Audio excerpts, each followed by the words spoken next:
conéctate con el debate de la reforma eléctrica. Resumen. Foro 5. Creación de la CFE y electrificación nacional. Nacionalización de la industria eléctrica. Liberalización de la generación y comercialización eléctrica. Participación del sector privado en la industria eléctrica. El día de hoy agradecemos la presencia de 6 ponentes. En el formato establecido se ha determinado que son 3 que hablarán con elementos en contra y 3 a favor. Le otorga a la CFE plena autonomía para fijar los precios de electricidad, para autorregularse y para regular a los demás participantes, sin ninguna otra participación y sin contrapeso alguno de otros agentes del propio Estado mexicano. En ninguna otra actividad en las que participa el Estado se le otorga plena y total potestad a la entidad responsable, ni siquiera a las universidades públicas autónomas. Las presiones neoliberales que se van a desatar a partir de los años 80, en América Latina empezó siendo la dictadura militar en Chile, la primera, que inició un proceso de privatizaciones forzadas del mercado eléctrico, fue también terrible para la Comisión Federal, porque a partir de la etapa neoliberal, pues las concesiones privadas que se empezaron a generar, sobre todo con la ley de Salinas del año del 92, fue que los particulares no solamente podían participar en el mercado eléctrico, sino podían exportar sus excedentes de producción, y se le dio prioridad a crear empresas de autoabasto. De tal manera que cuando se creó la Comisión Reguladora de Energía en el año del 99, prácticamente entre el 99 y el 2003 hasta el 2014, más del 70% de los permisos que se otorgaron en el país para generar electricidad fue a compañías de autoabasto, con lo cual demostramos que históricamente la participación del sector privado en la industria eléctrica fue esencialmente especulativa. Lo que tenemos en esta gráfica en estas 2 gráficas, es un poco desmitificar esta idea de que se está volviendo al pasado con la propuesta de reforma y que además México está perdiendo competitividad por volver a crear aparentemente un monopolio público. Pero lo que se está demostrando en estas gráficas es que, curiosamente, desde la reforma del 2014, los precios de la electricidad para uso industrial y para uso doméstico no descendieron, siguieron subiendo. Es decir, la pregunta es, ¿en qué se beneficiaron los mexicanos con la reforma del 2014 si los precios de venta de electricidad no disminuyeron, por ejemplo, como el modelo americano? Se encuentra uno con estos transitorios, ¿no? Que preocupan, ¿no? En transitorio 1 se cancelan los permisos de generación al día en que entra en vigor la propuesta de reforma a la Constitución. No es nada más decir eso, ¿no? Esto tiene una afectación grave a todos los permisionarios que tenían sus inversiones, sus contratos, sus permisos, ¿no? Nada más viene una cancelación completamente arbitraria. Dicen, dentro del contexto de las explicaciones que he escuchado, que esto no es una expropiación. Y si uno va a la literalidad, puede ser que no se entienda como una expropiación, pero es una expropiación de facto. Porque si se cancelan los permisos de generación, ¿dónde quedó el Estado de Derecho? ¿Dónde han quedado mis derechos adquiridos? Mi permiso se otorgó conforme a la ley. Hay los procesos previstos en ley para una revocación, una rescisión de un contrato, una revocación de un permiso, pero que se cancelen los permisos resulta ciertamente incomprensible. ¿De qué manera iban a participar los privados en el cubrimiento de una demanda que ya estaba cubierta? La respuesta es tan sencilla como demoledora. La única forma de hacer esto posible era echar a la CFE para afuera. Se podrán decir 1000 cosas, presentar todas las justificaciones que se quieran, pero esta es una realidad insoslayable. Y dieron a la Comisión Federal de Electricidad de muerte y le apostaron a su desaparición.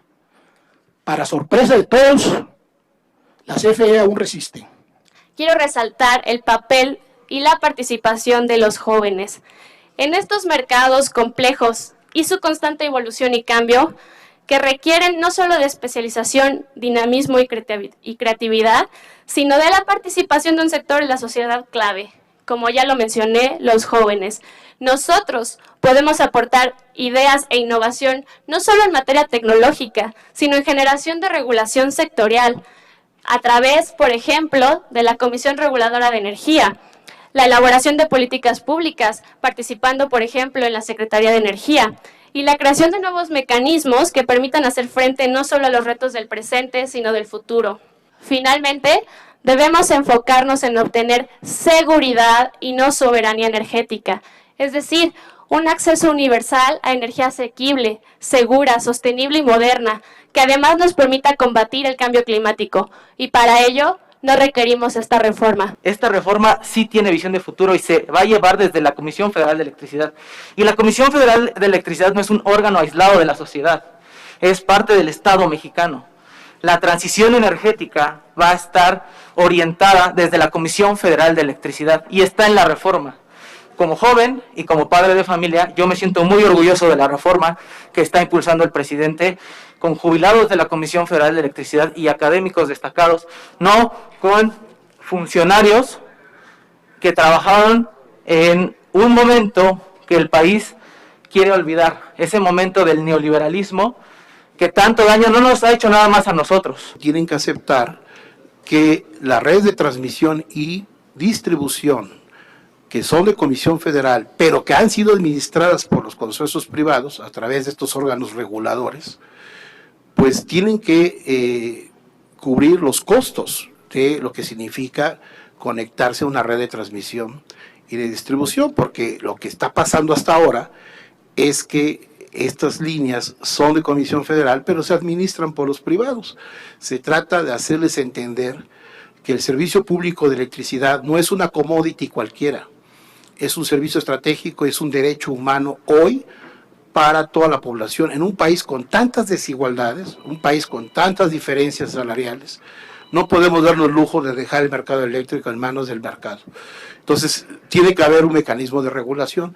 Obviamente va a tener que haber ajustes, seguramente va a haber indemnizaciones a contratos que se van a cancelar, eso se tendrá que negociar en los comités que se estipulen para el caso, pero estos son los paradigmas de los que va a partir la reforma constitucional. La participación de los privados en las tareas de rescate después de las es cero, no existe pues, es nula pues. O sea, cuando un temblor, un huracán llega a algún lado, la comisión se empieza a preparar, la Comisión Federal de Electricidad en exclusiva se empieza a preparar de antes, a mover trabajadores, a llevar recursos, a llevar cables, a llevar torres, a llevar... La comisión se encarga del asunto, no participan en nada. En primer lugar, CFE no va a desaparecer. En segundo lugar, CFE es la que proporciona el servicio de alumbrado público que se cobra a través de los municipios. Aquí los privados no tienen intervención, no tienen la facultad de cobrar ese servicio, salvo que sea el caso de que alguno de los municipios haya decidido ser un usuario calificado, tenga contratado a un suministrador calificado, y en ese caso lo hizo para obtener mejores precios o mejores condiciones para el servicio del alumbrado público. Es decir, las empresas de generación de electricidad no tienen ningún papel en el cobro del servicio del alumbrado público. Por lo tanto, no podrían, como el diputado mencionaba, bajarle el switch a nadie. Joaquín Rodríguez nos solicita hacer un comentario, tiene hasta 30 segundos, muy puntual, por favor, para complementar esta pregunta. Nada más porque se refirió al servicio de alumbrado público. Yo vengo de un municipio en donde acabamos de rescatar un servicio público concesionado. Y el servicio se le pagaba a la compañía 14 millones de pesos mensuales, un servicio que a nosotros nos costaba 2. Las ventajas, creo que las resumí muy rápido, han sido que el Estado mexicano históricamente ha logrado consolidar el servicio público de electricidad como un servicio estratégico. De hecho, está todavía en la Constitución, a pesar de la reforma del 2014, está en la Constitución, artículo 27 constitucional, que el servicio público de electricidad es un servicio estratégico. Eso ha sido una gran ventaja porque le ha permitido al Estado mexicano en el largo plazo tratar de tener una cobertura del sistema eléctrico nacional cercano al 100%. Repito, en un país con tantas desigualdades, con tanta pobreza acumulada históricamente, el Estado mexicano ha sido el único órgano garante de que la electrificación permita sacar de situaciones de alta marginación a grandes sectores de la población marginal del país. Ahora bien, ¿cuáles han sido las desventajas? Las desventajas han sido en la etapa neoliberal, ha sido en la etapa de las privatizaciones. No porque la privatización y competencia en el sector eléctrico haya sido de origen mala. La idea no era mala, la idea era hacer precisamente competitivo el mercado para abaratar costos y ofrecer tarifas más asequibles tanto a la industria como al sector doméstico. El problema fue que el Estado neoliberal se corrompió, fue un Estado absolutamente corrupto, entreguista y apátrida, que decidió entregarle las negociaciones y los contratos a empresas transnacionales, que esas sí son monopólicas.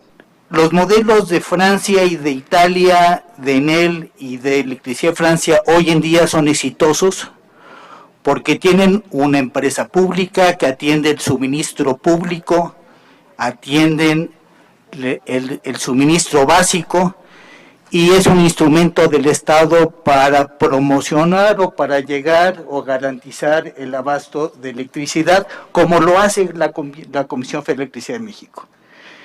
Y un mercado regulado en que participan los privados, que generan electricidad, en donde la electricidad de los privados y del sector público se despacha en términos de costos marginales, porque es lo más barato para el país, y de esa manera ganamos todos. Yo he estado oyendo aquí y todo el mundo habla del dinero, pero la seguridad de un sistema eléctrico no tiene nada que ver con el dinero.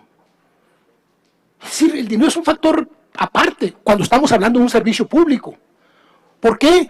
Porque el sistema lo primero que tiene que tener es seguridad. Cámara de Diputados, Legislatura de la Paridad, la Inclusión y la Diversidad.